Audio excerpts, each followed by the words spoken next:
Bienvenue dans cette vidéo commentaire d'un article que je viens de publier sur le blog SLN Web qui présente les 10 commandements d'une stratégie efficace en B2B. Alors pourquoi cet article? Je rencontre souvent des entreprises en B2B qui veulent passer à l'inbound marketing et qui ne savent pas comment commencer, ou alors des entreprises qui pensent faire de l'inbound marketing mais qui en fait n'en font pas. L'inbound marketing, c'est une super stratégie puisqu'elle vous permet d'attirer à vous les clients plutôt que de leur courir après. Maintenant, ce n'est pas une stratégie miracle. Si vous ne respectez pas la méthodologie, si vous ne respectez pas les 10 commandements qu'on va voir dans cet article, vous ne pourrez pas générer du retour sur investissement. Alors pour bien débuter votre stratégie inbound marketing, comme vous le verrez, il est essentiel de travailler, définir qui est votre cible. On parle de persona marketing. Le but de ce travail va être de déterminer quelles sont les attentes, quelles sont les problématiques que rencontre votre cible, quelles sont les questions qu'elle se pose dans le parcours d'achat et quels sont ses comportements sur Internet. Le but de ça, finalement, va être de définir une stratégie inbound marketing qui va vous permettre d'envoyer le bon message à la bonne personne au bon moment et au bon endroit. L'inbound marketing, c'est ça, c'est une stratégie en fait qui consiste à créer du contenu pour attirer des visiteurs qualifiés sur votre site Internet, les convertir en leads puis en clients.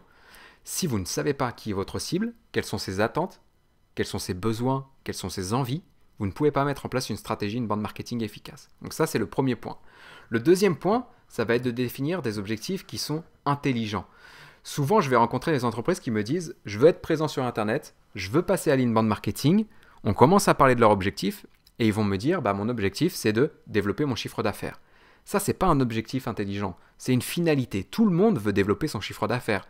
Si vous voulez réussir votre stratégie inbound marketing, vous devez aller plus loin et définir des objectifs qui sont smart, des objectifs qui soient spécifiques, mesurables, atteignables, réalistes et limités dans le temps. Concrètement, ça veut dire quoi? Concrètement, un objectif qui peut être smart, c'est « je veux développer mon chiffre d'affaires de 25% au cours des 12 prochains mois ». C'est un objectif smart parce qu'il est mesurable, il est chiffré et il est limité dans le temps. Donc là, maintenant, avec cet objectif, je suis à même de dire « ok, je vais devoir actionner tel et tel levier dans telle et telle mesure au cours des 12 prochains mois pour atteindre cet objectif ». Et voilà, sans objectif précis, vous ne pouvez pas définir une stratégie inbound marketing qui soit efficace. Le troisième point qui est important pour réussir votre stratégie inbound marketing, ça va être d'optimiser votre site internet pour la conversion. Je rencontre aussi souvent des entreprises qui mettent tout en œuvre pour attirer des visiteurs sur leur site internet, mais qui ont un site web où rien n'est fait pour retenir ces personnes-là. Donc les visiteurs viennent et elles repartent aussi vite, les visiteurs viennent et ils repartent aussi vite qu'ils sont venus. Et du coup, quel est l'intérêt pour l'entreprise? Quel est l'intérêt pour son chiffre d'affaires? Il n'y en a pas. Le but, c'est, oui, j'attire des personnes sur mon site internet, mais derrière, je veux qu'ils me laissent leurs coordonnées. Et pour faire ça, je dois mettre en place un tunnel de conversion visiteur-leads. Comment ça se passe? On va faire tout simplement la simulation sur cet article.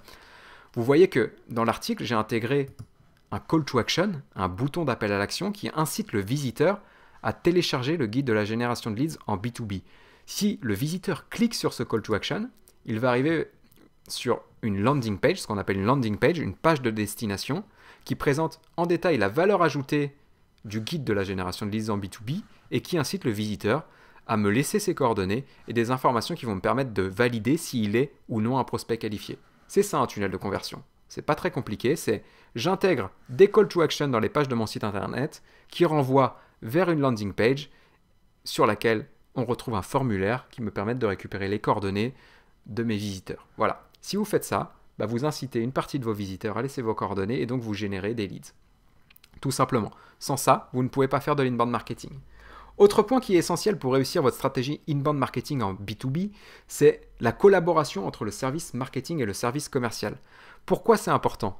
Le marketing, dans l'inbound marketing, le service marketing, va générer des leads qualifiés que le commercial va convertir.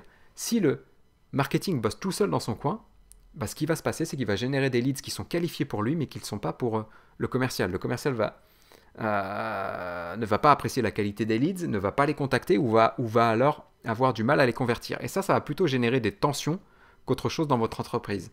Pour que votre stratégie inbound marketing fonctionne, votre service commercial et votre service marketing doivent avoir une définition commune de ce qu'est un lead de qualité, tout simplement. Autre point essentiel dans votre stratégie inbound marketing, et c'est même là le point central d'une stratégie inbound marketing, c'est de publier du contenu à forte valeur pour votre cible. Si vous voulez attirer des visiteurs qualifiés sur votre site web, les convertir en prospects eux-mêmes qualifiés, vous devez proposer du contenu qui apporte de la valeur. Et un contenu qui apporte de la valeur, c'est un contenu qui répond aux questions que se pose votre cible tout au long de sa réflexion d'achat, tout simplement. Le parcours d'achat en B2B, c'est un parcours en 3 étapes. La réflexion d'achat commence par la phase awareness. Elle se poursuit par la phase considération, puis la phase décision. En phase awareness, votre cible prend conscience qu'elle rencontre une problématique. Elle va chercher à en savoir plus sur sa problématique et chercher à valider si elle doit ou non la résoudre. Une fois qu'elle a fait ça, elle s'est dit oui, j'ai une problématique, oui, je dois la résoudre, elle va partir en quête de solutions, elle va identifier des solutions et elle va les comparer. C'est la phase de considération. Une fois qu'elle les a comparées, elle en a retenu une, voire deux qu'elle pense être les solutions meilleures et elle arrive en phase de décision. En phase de décision, elle va chercher à valider que son choix est bien le bon choix. Et donc, là, vous pouvez naturellement imaginer que les attentes de votre cible ne sont pas les mêmes en phase awareness, en phase considération et en phase de décision. Donc, vous devez donc proposer du contenu à forte valeur ajoutée qui réponde à toutes les questions que peut se poser votre cible tout au long de ce parcours d'achat-là. C'est la condition sine qua non pour générer du retour sur investissement avec votre stratégie inbound marketing. Un autre point fondamental pour réussir votre stratégie inbound marketing, ça on l'a vu déjà un petit peu tout à l'heure, c'est de proposer des offres de contenu premium. Le but, c'est de récupérer, d'inciter vos visiteurs à vous laisser leurs coordonnées. Pour le faire, vous devez leur proposer des contreparties. Donc ça peut être un livre blanc comme je vous ai présenté tout à l'heure, ça peut être un webinaire, ça peut être une inscription à une newsletter, ça peut être le téléchargement d'une étude quelconque, ça peut être une demande de devis, ça peut être une demande de démo. Là, c'est à vous de voir. Mais voilà, le but, c'est oui, je demande des coordonnées à mes visiteurs, mais oui, je leur propose quelque chose qui vaut le coup et qui va vraiment les inciter à me laisser les coordonnées. Sans ça, pareil, vous n'arriverez pas à générer des leads et donc aucun retour sur investissement avec votre stratégie inbound marketing. Un autre point important pour réussir votre stratégie inbound marketing, c'est de travailler votre référencement. Vous pouvez créer le meilleur article de blog du monde. S'il n'est pas visible sur Google, il ne vous rapportera aucun prospect et 0 € dans votre chiffre d'affaires. Le but, c'est oui, je crée du bon contenu, du contenu qui apporte de la valeur à ma cible et je vais tout mettre en œuvre pour que ce contenu soit bien référencé sur Google.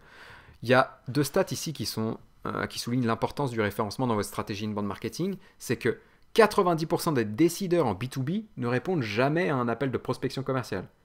Mais à côté de ça, ils sont 61% à démarrer leur réflexion d'achat sur un moteur de recherche. Donc concrètement, si vous ne proposez pas du contenu à forte valeur qui soit bien positionné dans les moteurs de recherche, vous passez peut-être à côté de 61% de leads que vous pourriez générer. Et ça, c'est un point vraiment important. Le référencement, voilà, sans référencement, votre stratégie inbound marketing en B2B sera un échec. Un autre point essentiel, c'est de travailler des emailing de qualité. Une fois que vous avez récupéré les coordonnées de votre cible, vous verrez que en fait, les leads ne sont majoritairement pas prêts à acheter. Il y a une statistique qui dit qu'en B2B, 73% des leads qu'on génère sur Internet ne sont pas prêts à acheter. Et donc ces leads-là, vous ne pouvez pas les transmettre tels quels aux commerciaux. Parce que, comme on l'a vu tout à l'heure, 90% des décideurs en B2B ne répondent jamais à un appel de prospection commerciale. Et donc, les leads ne sont pas assez matures, ne sont pas assez engagés pour accepter de parler à votre commercial. Donc vous allez les envoyer au casse-pipe si vous faites ça. Donc votre objectif, ça va être de générer des leads et de les amener progressivement à maturité. Et pour faire ça, vous devez leur envoyer des emails de qualité qui leur proposent de consulter du contenu de qualité qui va les faire progresser tout simplement dans le parcours d'achat qu'on a vu ici. Imaginons que vous génériez un lead qui est en phase d'awareness, vous allez lui envoyer par email régulièrement des contenus qui vont le faire avancer vers la phase de considération, puis vers la phase de décision. Et une fois qu'il est en phase de décision, vous allez dire à votre commercial, le lead, il est prêt à prendre une décision, il est prêt à acheter, il faut que tu le contactes. Et voilà, ça c'est vraiment un point important pour générer du ROI avec vos stratégies inbound marketing. Et un autre point essentiel, c'est d'envoyer des emailing qu'aux personnes qui vous ont donné leur accord. Très souvent, je vais rencontrer des entreprises qui achètent des bases de contacts, qui récupèrent des adresses email dans des fichiers métiers sur Internet, sur leur réseau LinkedIn, et qui vont consolider tout ça dans un fichier Excel, qui vont bombarder d'emails de masse en se disant mathématiquement, j'ai des chances de générer des clients.